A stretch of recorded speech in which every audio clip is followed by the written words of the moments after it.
Readers Entertainment Radio presents Booklights with your host, author Lisa Kessler. Booklights, where we're shining a light on good books. Well, hello, everyone. We are pumping our way through November. I can't believe we are almost to Thanksgiving. What is time?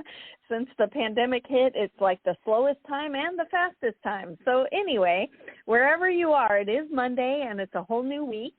And I'm very excited that you're here today because we have a great domestic thriller coming up from Lynne Reeves. And if you've never read her books before, you're in for a treat. And I'm just going to read her bio here so that you can get to know her.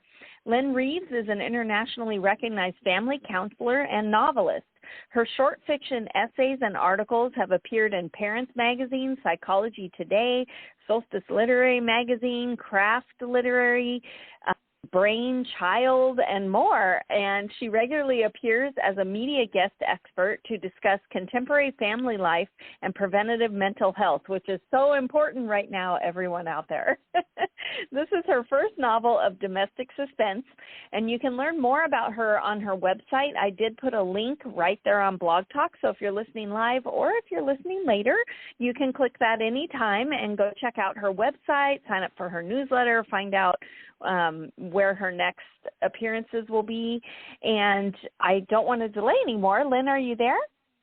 I sure am. Thanks for having me. Oh, thanks so much for being here. And your new book is called The Dangers of an Ordinary Night, which sounds intriguing just from the title. But do you want to tell everyone why they should run out and grab it this week? What's the book about? Sure. So I have, always had a passion for theater, love plays, and when I was in high school and college, I acted in plays, and so I knew that someday I would return to the theater in a novel, and so this particular domestic suspense novel begins in the theater when two girls are auditioning for a play at a performing arts high school in Boston, and they go missing after an audition. 2 days later, the girls are found. One is alive and one is not, and 3 people step in to try to figure out what happened. The girl's mother, a detective, and the reunification therapist that has to help the teenager reacclimate to her family. Wow. How long were they missing? They were missing 2 days, and all of it's a blur to the girl that's returned. And so with the help of those 3 people, she tries to uncover what happened, and they do too. And, of course, all of their stories collide. It's a story of lots of blind spots in relationships and a lot of deception in partnerships, and all of that plays out in amongst the theater and a small town south of Boston on the coast of Massachusetts. I love that. And can you tell people, because I feel like this is a new genre that publishers are starting to label, because the thriller genre really exploded a few years ago, and so now they're separating it into different things. So can you explain to the readers listening what a domestic thriller is? Sure. So I have a background in family counseling. I am a registered nurse, and I've got my master's degree in counseling and education. And so I've been working in the field of family life for many, many years. And to me, a domestic suspense novel or a psychological thriller is really exploring the relationships at the heart of the suspense, right? So in this case, for me, it's absolutely that this story is about family. It's about what happens when partners lie to one another, when they keep secrets from one another, what happens when families aren't honest with each other. And in domestic suspense, we're looking at that fast-paced psychological ride toward trying to figure something out to try to get to the bottom of a story, but it centers on the people in a family. I love that. So people who are looking for a procedural, this isn't it. This is really the psychological twistiness of, secrets with people who think they know each other, right? Right. Well, that's true. I think family is all through this story. The main characters are a woman and her husband who struggles with addiction and the impact that has on their marriage and on their parenting. At the same time, because I've introduced a police detective who must figure out what went on, there is that procedural element as well. The character Okay. of the character of Fitz Jameson, who's really trying to figure out what happened. It's also raising issues in his family. It's also making him look at the family secrets that he's been harboring, and again, his family comes into play here as well. Oh my gosh. And so was there an inspiring incident that you saw on TV or that was in your local paper, or, what really inspired that idea? So the story itself, or the plot, was not something that came from the news or from any experience that I've had personally. But what did come from my life and my own experience is that in my counseling practice, I had heard story after story of the impact of addiction on families, particularly on what it meant for women to be caretakers of partners who struggled, and what it felt like to be someone that was in a way responsible for the destructive choices that their partner was making, and how that impacted their parenting. So I had heard a lot about addiction in families, and it really, at one point, I thought I would actually write nonfiction about it, and but more and more I was pulled toward writing a fictional story about addiction in families, because people have a very difficult time examining this very, very challenging topic within their own lives, and it became clear to me that perhaps if people had a novel where they could examine the choices of fictional characters from a safe distance, there would be a lot that they could learn about how to talk about their own situation. I love that, and that kind of dovetails into, I was going to ask you the difference between writing fiction versus nonfiction, and how do you, those are two very different hats. So how do you, merge that into a fictional novel? How do you step out of your counselor role and watch characters make horrible decisions? Right. Well, in the counseling experience, people talk in story. So they're talking about their story. They're talking about the way that they construct their narrative, the stories we tell ourselves versus the stories that others tell. And so the counseling experience is about story. So whenever something comes up again and again and again, it prompts me to think about how I might write about it. And I'm always trying to figure out whether or not I will go down the path of writing it as nonfiction with a prescriptive feel to it. In other words, here's how to contend with something, or whether or not story that is fictionalized, but then again gives us that safe space to talk about it. A lot of people think about my fiction as book club fiction, and I'm always delighted by that, because to me what that means is that there's something there to discuss with other people. And if people walk away from reading my work and they've got an issue to discuss or unpack or examine, I'm thrilled for that. And I think fiction is a beautiful vehicle for that.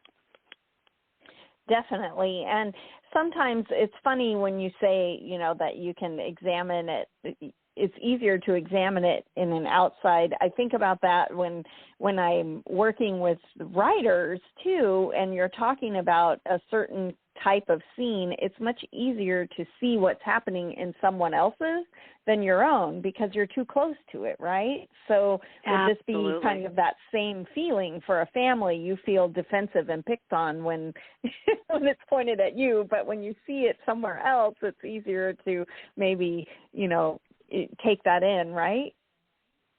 You're absolutely right. I couldn't agree more. And I would also say that one of the things that I tried to examine in this novel is how when we're really close to other people, we can't see things either.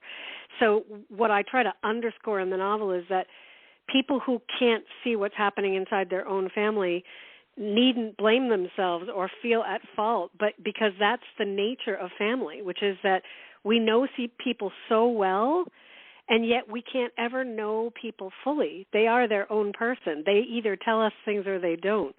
They either reveal themselves to us or they don't. And so we don't need to feel bad about that. We just need to acknowledge that it's true. And so I really try to get into that a lot in this story, which is, where are your blind spots, and what do you know and what don't you know about the people that you're the closest to? Is it difficult for you when you're writing a book like this and you are a therapist? Is it difficult for you to allow the characters to make these horrible choices? It really isn't, because I kind of have a worldview that we're all a combination of our best selves and our worst selves. I don't think people are all one note. I think we are all flawed. We have our own struggles and vulnerabilities, and I don't judge that. I see that as just a given. Whether or not you've got one personal struggle or another, that's what it means to be human. And so I actually don't. My characters are quite flawed, and I love them dearly. You have no problem loving them. I have no problem loving them. And I feel that way about really everyone I know, which is that none of us are perfect. And thematically, we often struggle with the same things over the course of our lives. It's almost like we have a quest to learn something about ourselves or solve something for ourselves in our lives, and we revisit it. Many of my novels revisit grief and loss because I had early grief and loss when I was a teenager. My father died unexpectedly, and it really changed the course of our family life. And I revisit those themes again and again to make sense of it. That's true. As writers, after you have a book or two out, it's easy to start seeing a theme that recurs, and it almost always is a reflection of the writer. You can't help it. I was an only child. All of my books are always around found family, finding your group, and you just can't help it because that's really the emotion that formed who you are and how you see the world, right? Absolutely. And I think that the other thing is, when we talk about any writers out there who are listening, when we talk about voice, we're talking about the voice of the characters coming alive on the page. But when we talk about the voice of the writer, I think it often goes to those themes that keep being revisited, right? Yes. And so the collective body of work is the writer's voice. What is the writer continuing to try to understand? And it's through writing that we do understand. That's how we discover what it is we need to know. And I love that about writing. Yes, me too. And I love that as a reader. I was a voracious reader before I became a writer, and I still read a lot. And I love that no matter what a writer writes, their voice is still there. So it feels like when I settle into a book by a favorite writer that I'm just right into, I know what I'm going to be getting, even though it's a different, book and story, and that there's comfort in that. Absolutely. It's so funny because I have written novels under my name, Lynne Griffin. My full name is Lynne Reeves Griffin, and I've written book club or women's fiction under the name Lynne Griffin. And this is my first novel of domestic suspense under Lynne Reeves.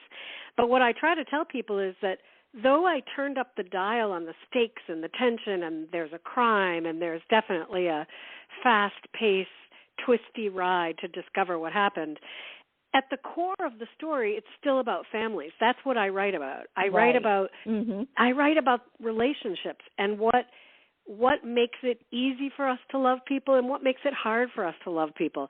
And so even though this is my first foray into this genre, the sort of core of the story is still family, and it's still what it is we need to understand in relationship to other people, how we connect. Yes.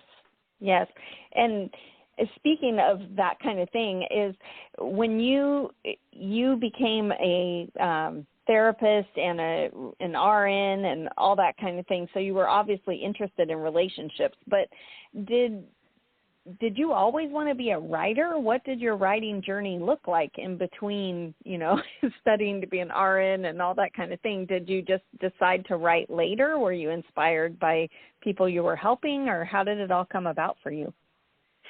So, when I was a young girl and when I was even just a little kid, I had a passion for storytelling. I was really into playing with my dolls. I was very much into singing, acting, dancing. I was in theater until, well after college. But at the same time, I was told that going to school for theater, which is what I wanted to do, was not an option, that wasn't going to be a way I could make a living. And I was channeled into the more practical medical field. So there was a part of me that was always feeling adrift, missing my creative outlet, really wanting my touchstone of storytelling.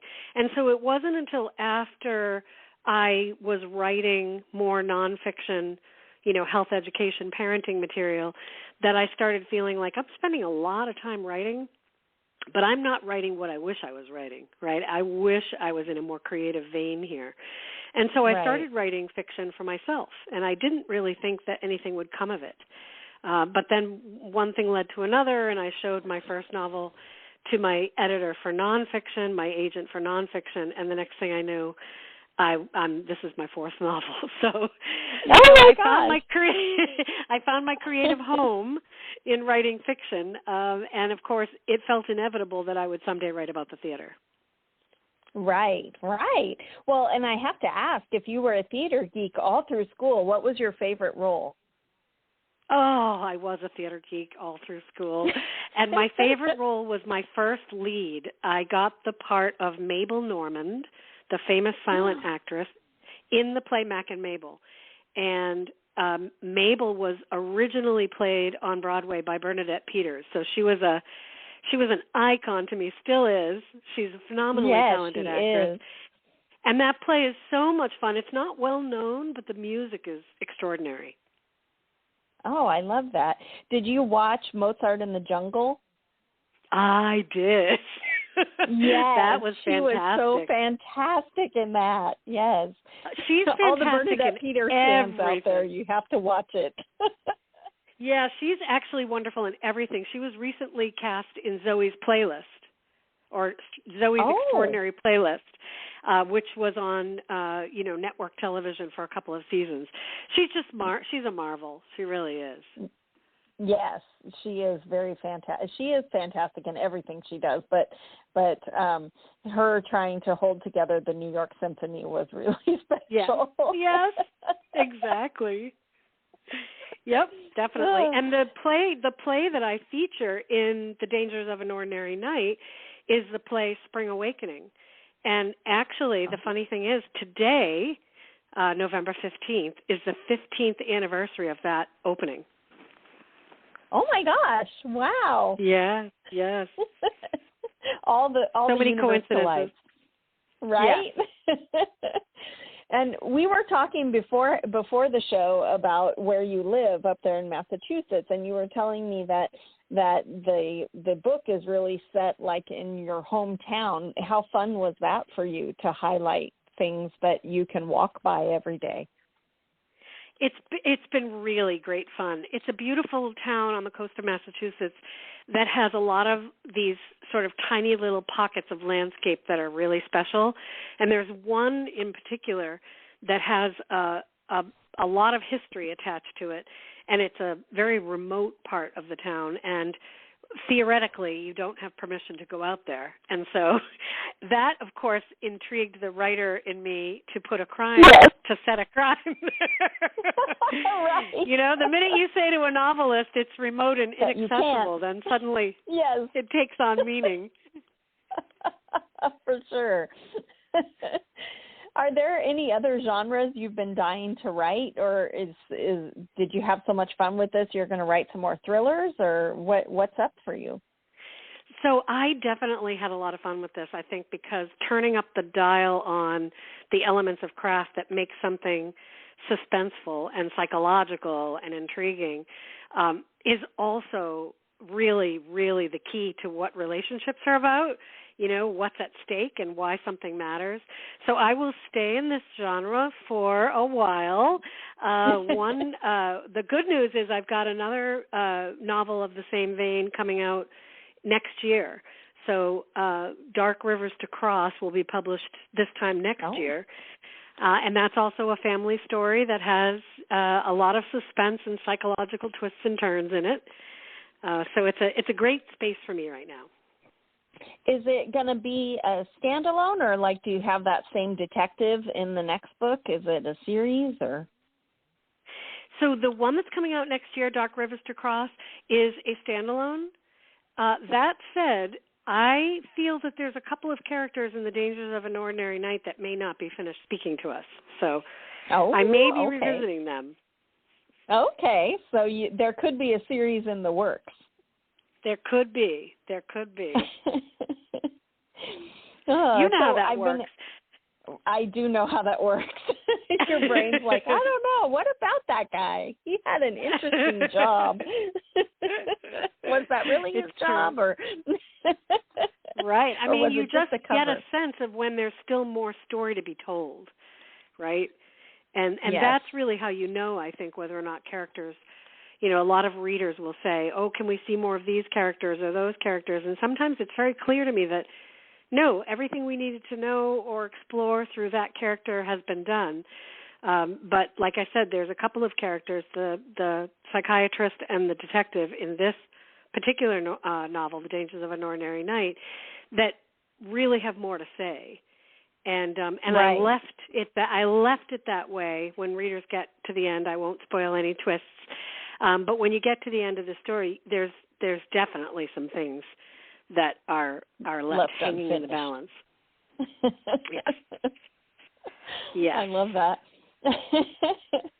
So I've been asking everyone, because we've been living through this unprecedented plague times, and for a lot of writers, I have friends who like to go write, out at the coffee shop so they can people watch and all this kind of thing. And then everything shut down. And for some people it was crippling. And for other people it was, yay, no distractions. I've trained for this my whole life. How was it for you writing during these crazy times? It's been really difficult. And at the same time, as far as my writing process goes, that hasn't changed much because I've always written in the same place, which is in my house. And I have a lovely, cozy office off to the side. That's just a wonderful place to write, and I'm very at home there. But it's been more difficult because my entire counseling practice had to go virtual. And that was super difficult because when you do a lot of consulting like I do with schools have had so many challenges to face. And I've been doing that kind of consulting support to schools virtually. And everything's been about the pandemic and the influence on teaching and learning. So that part's been super, super hard on the counseling side. On the writing side, on the novelist side, I'm in my element because it's more time in that lovely little cozy space to write. And it's where I'm comfortable doing it. So that part has sort of remained unchanged. Did it kind of overwhelm you to have both of your jobs now in one place? Yeah, a little bit. I mean, I would have to say that, like many people, investing in high quality sweatpants was a good idea. Right? Yoga pants. Woo! I mean, you definitely have to try to delineate your days and nights, and there are times I'm actually pretty good now about having a time where I complete work and I don't go back in there, which at the beginning of the pandemic wasn't actually what I was doing. I felt like I was in there 24/7. Now I've made it very clear that I begin work and I end work, and then I don't go back in there because you really do have to make some routines to make you feel like your life isn't just a blur.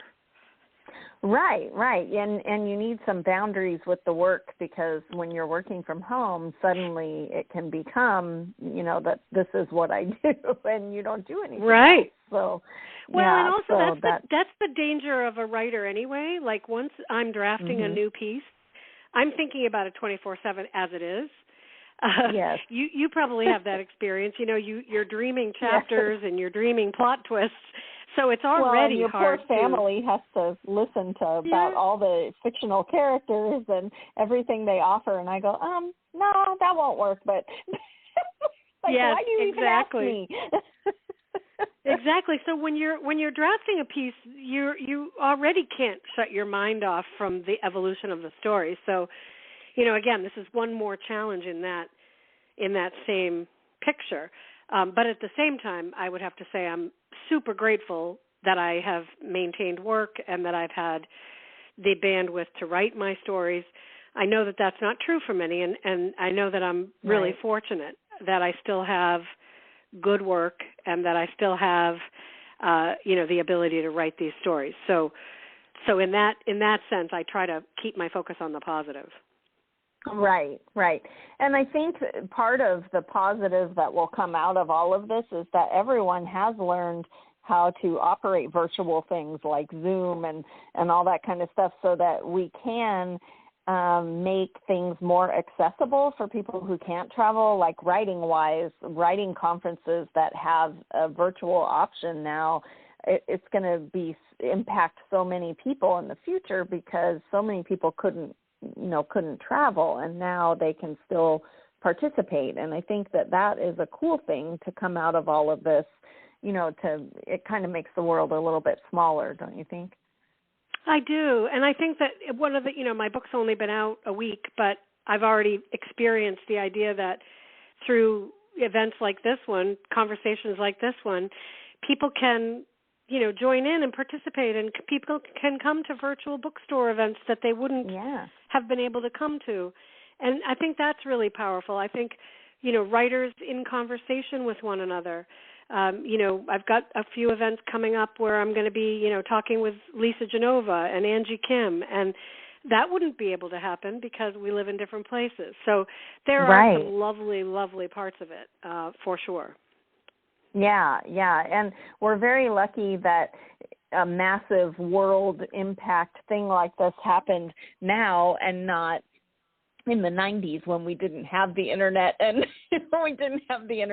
Zoom, and I can only imagine how miserable and awful that all would have been. So I'm very grateful for the technology that we've got, so that when the first lockdown came, my writer friends and I in San Diego we used to get together once a month and meet up for dinner, and we would talk writing. And when the pandemic hit and we realized when it first hit, we were like, well, we'll see you at the end of the month because it's just for 3 weeks.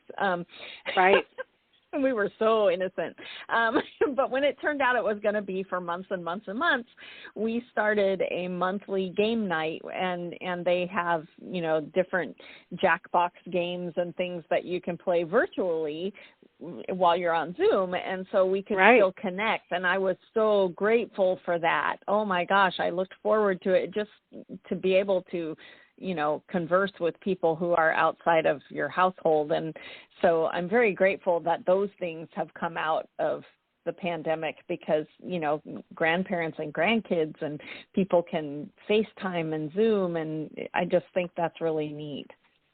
Absolutely. And I think, some of the writing and reading opportunities for readers and writers to connect together have come out of the pandemic. Your listeners might be aware or may not be aware of organizations like Mighty Blaze and Mystery Thriller Mavens. These are people who created opportunities for readers and writers to connect that didn't exist before the pandemic, and now they do, and they're robust and wonderful, and just have endless events that people can tune into from the comfort of their own home. So you're absolutely right that there are some upsides. And also, thank goodness for the internet that we can spread the word about good books. Yes, for sure. Definitely. We're rapidly running out of time, but I wanted to find out how can readers connect with you, because that is something neat now that we have. Back in the day, nobody could reach out and message Ernest Hemingway, but if they read your book and they have questions or they're really excited, are you on social media? Do you have a page on your website? How do you like readers to get in touch with you? Oh, thank you so much. Yes. Because I write under this particular novel under Lynne Reeves, but my full name is Lynne Reeves Griffin, my handles and my website are any combination of that name. But the website is Lynne Griffin. That's the one bit of confusion that I have added to my life. But my website is lynnegriffin.com. My Instagram handle is Lynne Reeves Griffin. And I would love for readers to be in touch. Another neat piece of information is that my publisher did feel that the book had book club potential, and so they have included the book club guide in the hardcover, which is a real treat and a gift. So the guide is right in the novel if people think that this is a topic that they'd love to talk more about. Oh, that's wonderful. So everyone run out and grab the book this week. It's called The Dangers of an Ordinary Night. And thanks so much for being here, Lynne. It was great meeting you. Thank you so much. I really enjoyed the conversation, and I'm happy to have been here. Thanks. Thanks for joining us on Booklights. Be sure to connect with us at www.readersentertainment.com for articles, blogs, videos, and podcasts that matter to readers.